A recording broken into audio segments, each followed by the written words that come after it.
Stop scaring yourself. How often do you terrorize yourself with your own thoughts? You get into absolute terror, and it's only coming from your thoughts. Nobody out there is doing a thing. Sometimes it's an old family pattern. Sometimes we get new things. I would like people, when you have time, to make a list of your fears. Make a list of your fears. And then give yourself the opportunity to turn each fear into a positive affirmation. Turn each one into something positive. And remember, always you are in charge. You are always in charge. See, one idle thought doesn't make a whole lot of difference. Thoughts are like drops of water. You drop a drop of water and it doesn't mean much.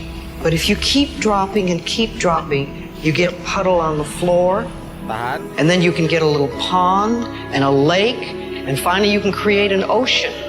And with our own thoughts, we can drown in a sea of negativity, or we can float on the ocean of life. And it's up to us. The thoughts we think accumulate. And what sort of puddles are you standing in? Or are you up to here? Or are you up to here and trying to paddle? You know, what are you doing to yourself? When we're willing to change our thinking, we can change our experiences. And it doesn't matter if you've got a big puddle of negative thoughts. You know, you can move over here and create a puddle of mindfulness, positive thoughts. You can make changes, always. So you want to turn those fear thoughts into positive affirmations. Let them work for you.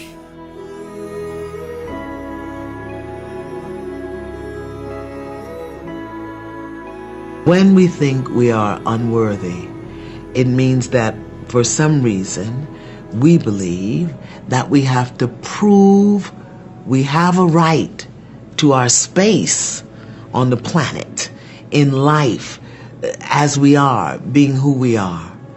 And that means that we will do all manner of wonderfulness to prove we deserve to be here. And usually, some of the common things are we overcommit, overgive, we overdo, we over-excuse, we overcompensate, and we stay in difficult, desperate, hurtful, harmful situations much longer than it is wise or productive to do so. Worth. What it is that you expect from the world in response to who you are. It's very different from value. Self-value means how you hold yourself within yourself and what you expect as a result. Now, in order to get to the worth, if you're not holding yourself within yourself as worthy, then what you expect from the world is surely gonna hurt you. This is what you're going to do. You are literally going to dump out everything that's in your head onto this piece of paper. Every concern, every worry, every to-do, everything that's bothering you, that you're thinking about. For some people especially, they're just experiencing way too much pressure. And that pressure, a lot of times, it's just an imbalance in perspective. And discipline is a matter of the imposition of order, and the order is necessary, especially for people who are hopeless and nihilistic. Your work is going to fill a large part of your life, and the only way to be truly satisfied is to do what you believe is great work. Most people do it for survival. Kicha, we need to feed our families, we need to survive, it's our career, okay, we have to do it. But to wake up with, you know, my feet and my fingers tingling and say, wow, I have this to do, I have that to do today. And it's an amazing feeling, and I don't take it for granted. You're going to have a hard time thinking about all the options, and you're going to be really attached emotionally. So a lot of us know that. I can get over here, but over here, man, this is much better because I gotta go through this journey that is not fun. This from 20 to 100%, this shit in between is not fun. Discomfort is your friend.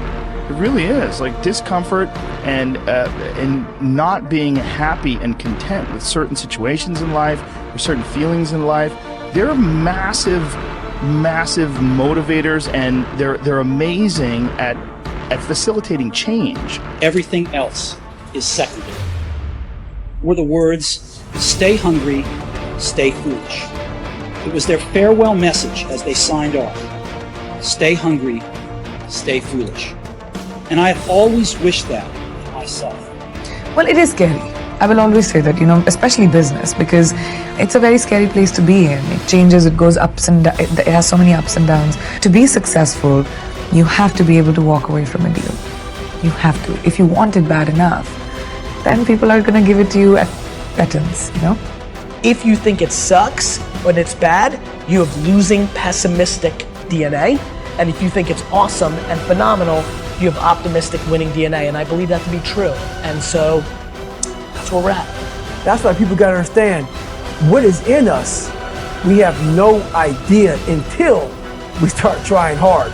Is it as enjoyable as it can be? And we all know that there's a spectrum for that enjoyability. Like, we've all had times in our life where it's not been so great. And then times in our life where everything came together, like, what a fucking great day, woo! Like, make more of those.